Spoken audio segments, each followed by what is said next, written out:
which can reflect what we all heard in the title, the description of think tank.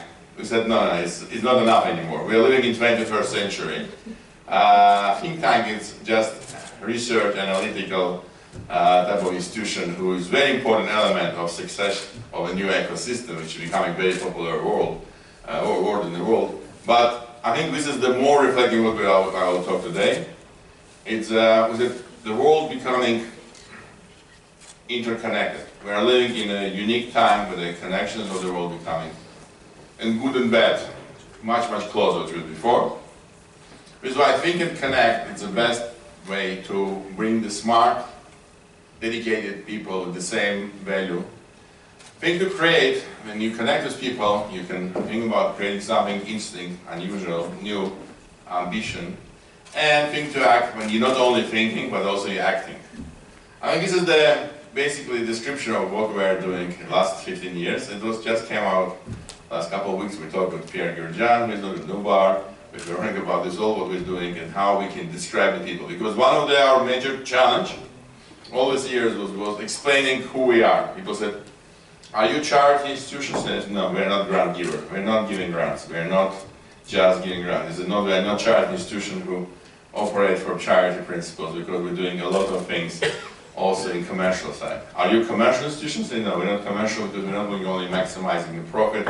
We're trying to find a way how combine commercial, social impact and philanthropic project under one umbrella. People say, but what it means? What is your goal? So okay, our goal to achieve something which will be not only measured by money, which is usually GDP growth, but also happiness. I know how many of you looked the recent report that was published in World Bank. You know which position is Armenia by happiness? 129. I don't like it. Okay, I'm not accepting this. I don't think it's right for us, the 129 position about happiness. And it's not about GDP. It's not about how many times we go in restaurants or what kind of car we're driving.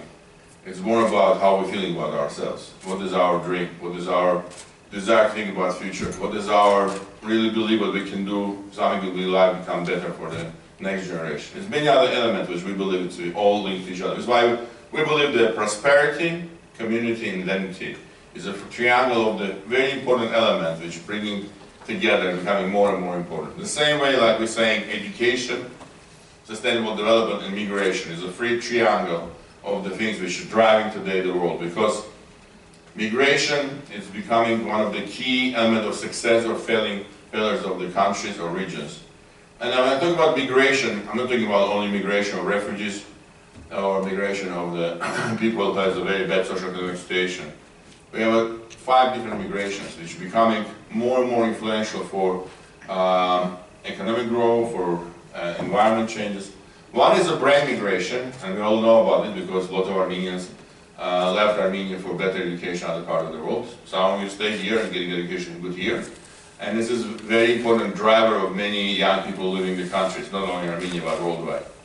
And brain migration also happens when people becoming more professional and they see the opportunity what we can achieve in other countries. Russia lost in the last 15 years $1.5 trillion, not the cash, but the brain drain emigration.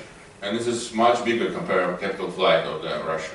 And this is one only example of the country who lost a lot because of this brain migration. The other migration, which is also interesting, is a wealth migration. I know that if you look, what is the second biggest city with the very French population is living worldwide? Any ideas? London.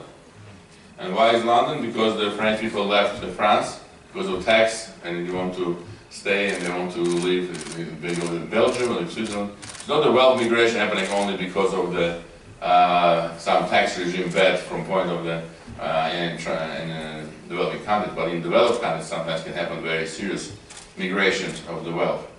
The other migration, which also is not visible for all of us yet, is the migration of the civil life. The people who retired, who continue in a good age of doing a lot of things, and they choose which part of the world they want to live. And this is becoming a very important element because retirement is happening in 60 years old age. 65, whatever, and people living 30, 40 more years. And this is becoming a very important economical growth and economical driver of the transformation of the regions. This is why refugee migration, which is most known, and always we talk about migration, is the one thing. The taxi driver who left Armenia and went to Glendale and doing again taxi driver is other migration. The migration of the students, the migration of the scientists is other. The migration of the wealth is absolute. And it's all very important driver of the transformation. The sustainable development, I know how many of you are familiar, but this is a very ambitious goal with the UN is declared. Needs to raise $4 trillion a year to invest in 17 different directions to try to cover the gap between the polarization of education, ecological problems, any other problems. The problem, we have two problems there. The one problem is today the World Bank, UN, have only $1.5 trillion. They need to raise $2.5 trillion and they don't know how yet because there's a really lot of private money needs to be involved. But the second bigger problem, how you deploy this $4 trillion when you are in 145 countries with not very efficient governments, with the people who have a very small ambitions and don't have a good infrastructure for deploying this amount of money in a different, very undeveloped regions. But the key driver of everything we're talking, and not because I'm staying here, one of the best universities in Armenia, is education.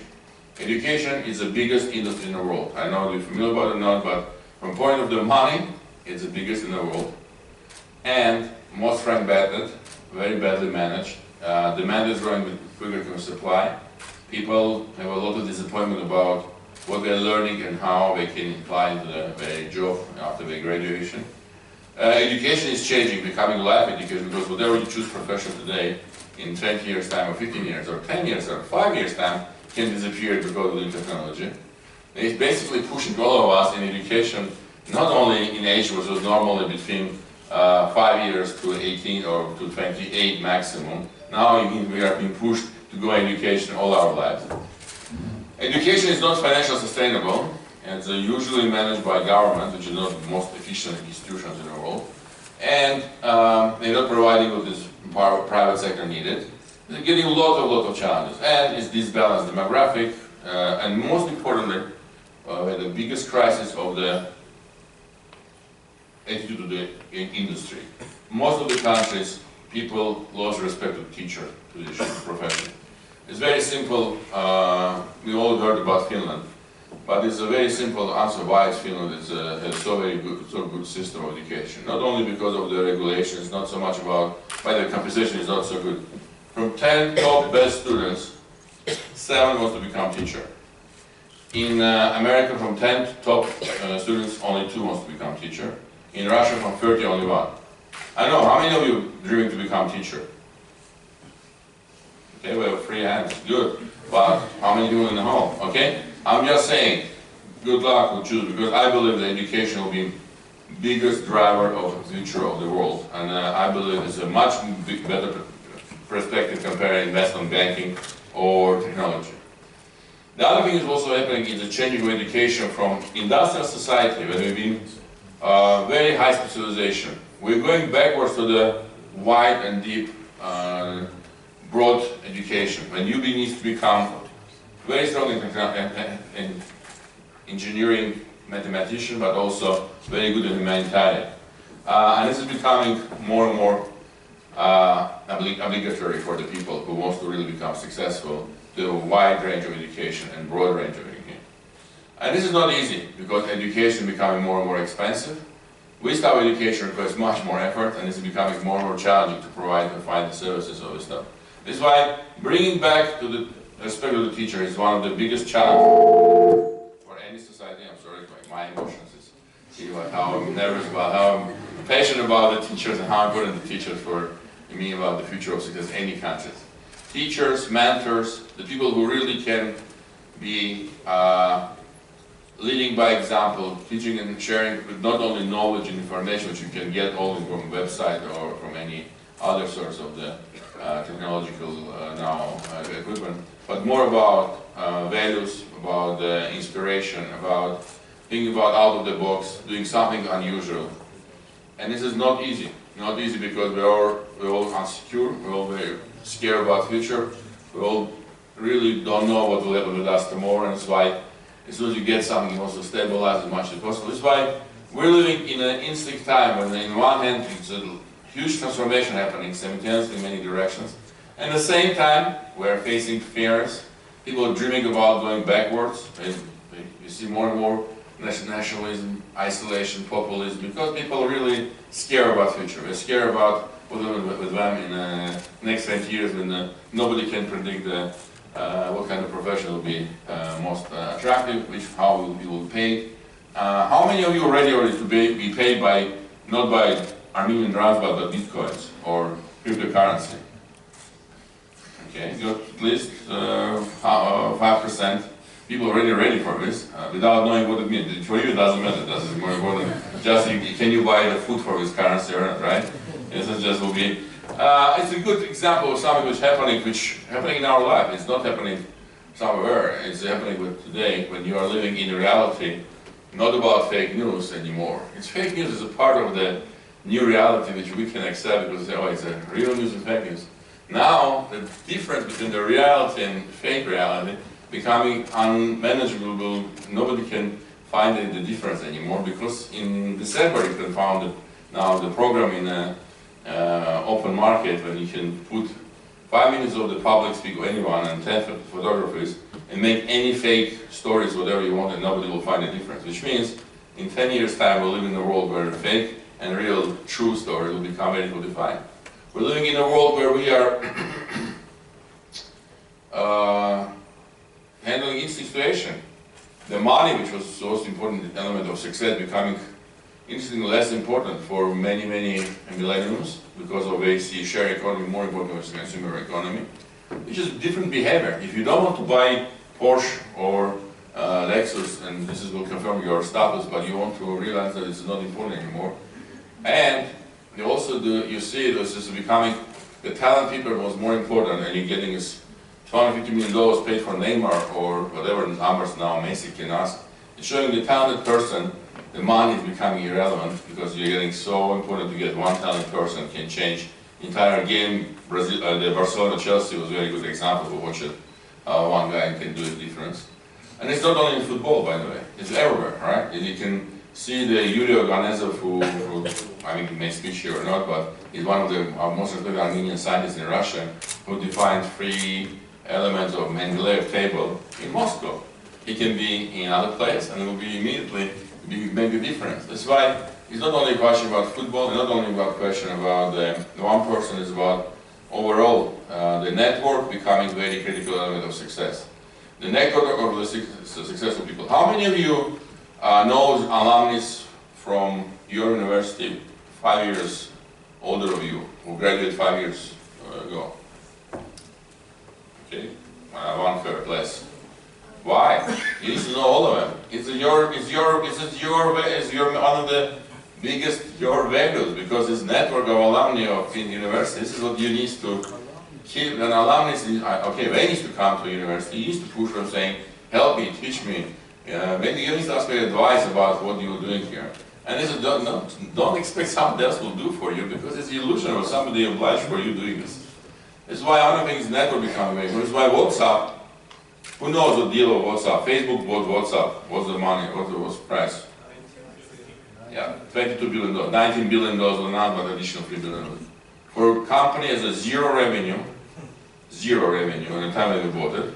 And revenue. No. His business model was not working. No profit. Forget about profit. It's not even anything but profit.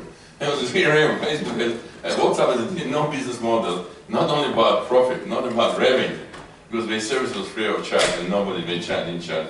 They didn't have an idea how to make the money in the future.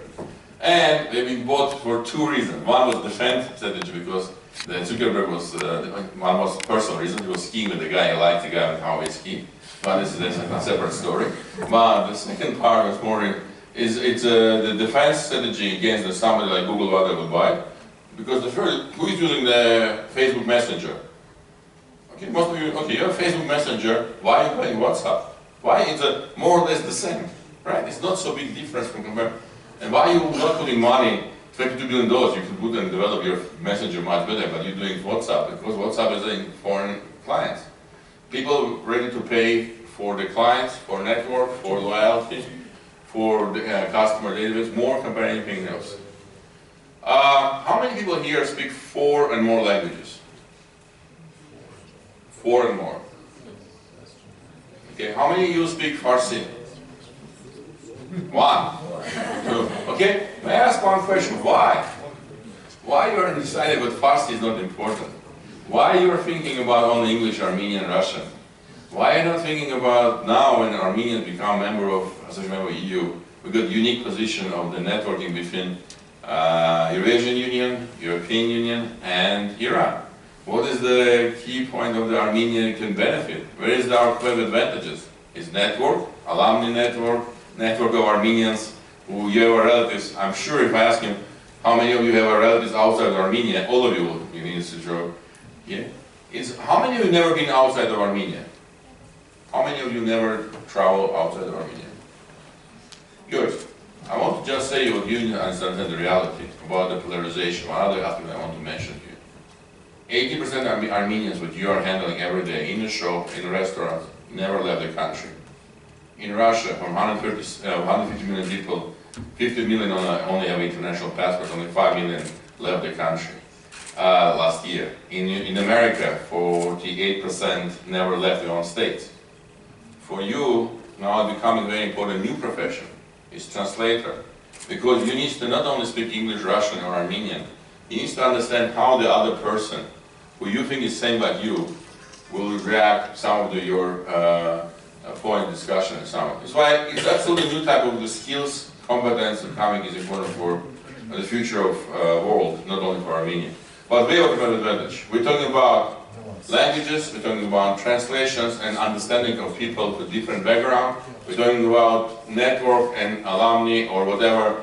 For this, by the way, nothing new. We're talking about Bitcoin or cryptocurrency. It's nothing new about this because it was in the middle years when it was the trader from Hamburg who was trading in Danzig, trading in Tallinn, and the Ganze traders. We've been trading by writing the promissory note, which was going by weeks between each other without any cash because it was so dangerous to take the cash and travel. This was already what's happening. This is why the network of the currency is nothing new. It's just technology makes it all easier and more simple. All of us, what I'm saying, is think and connect, think and create, and think to act. It sounds very nice, but it's not easy to do it. What we're trying to do with my wife and my partners and colleagues, we're trying to make this all not only interesting topic for discussion when you're drinking good wine. By the way, we have now good wine in Armenia, which is great, and not only good wine, but also when you talk and do it.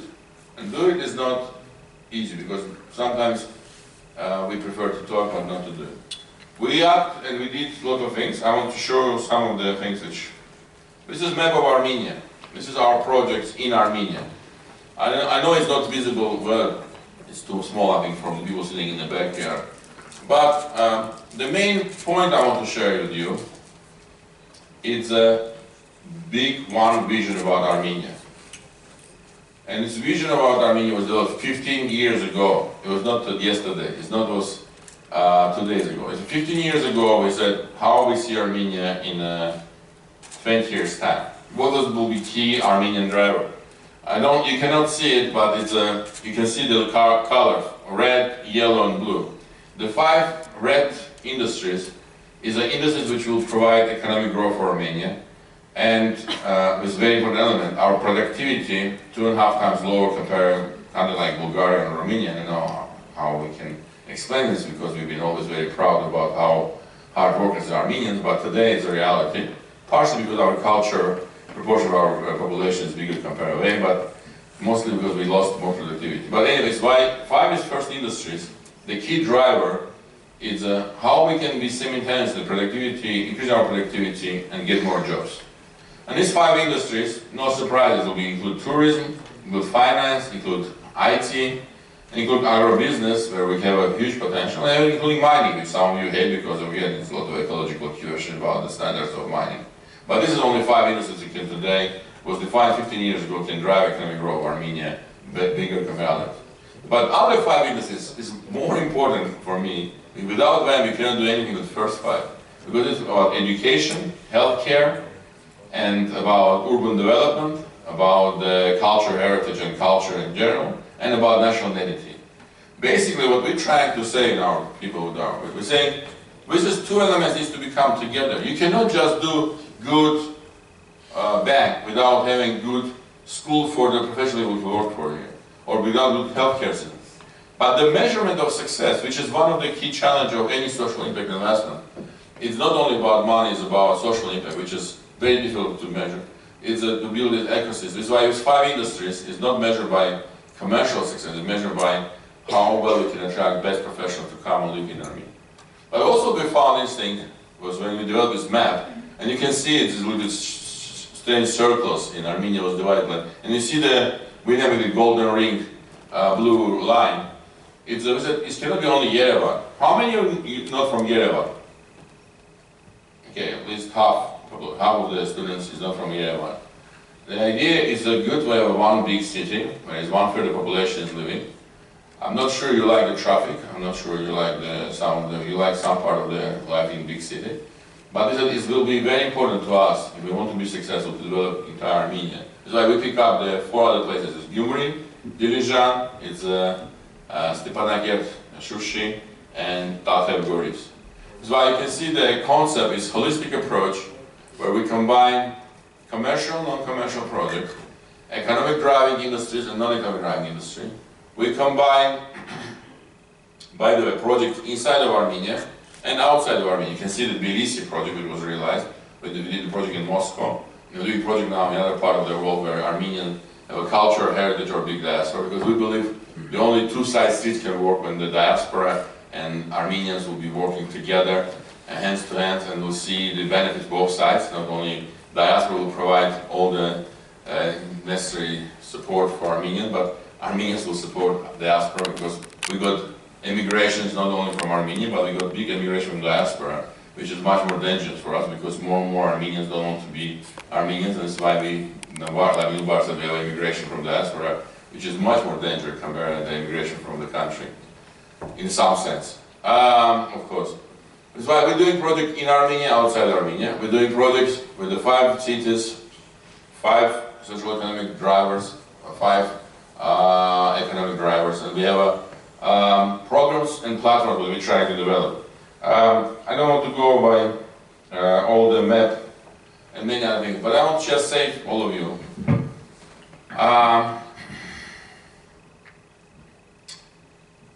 to have a big dream, you need to be very brave.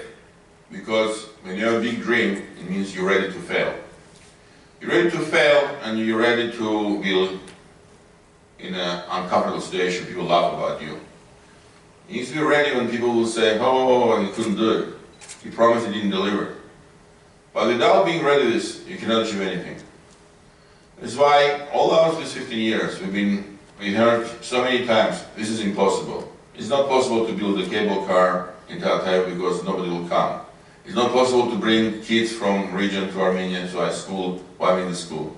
Aurora, why we are a poor country, poor nation, why we're doing something from others, why we're doing this project. We heard so many things about what is impossible and why it's not become done. And by the way, we made so many mistakes. We made more mistakes than you can imagine in our 15 years journey. But one thing I can say to you before I stop my short introduction speech, the only doing, acting, and believing what you're doing something, you can change something. That's why I hope what you're learning here in university, not only about good, important knowledge which was provided you best professors, but also you learn to be brave, to do, to act, to trust, to connect, to create, to make something which is looks simple sometimes, but something that requires so much effort and so much energy and so much braveness.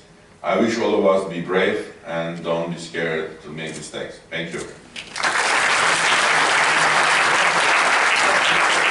here to ask a question or whatever I'm going to be right.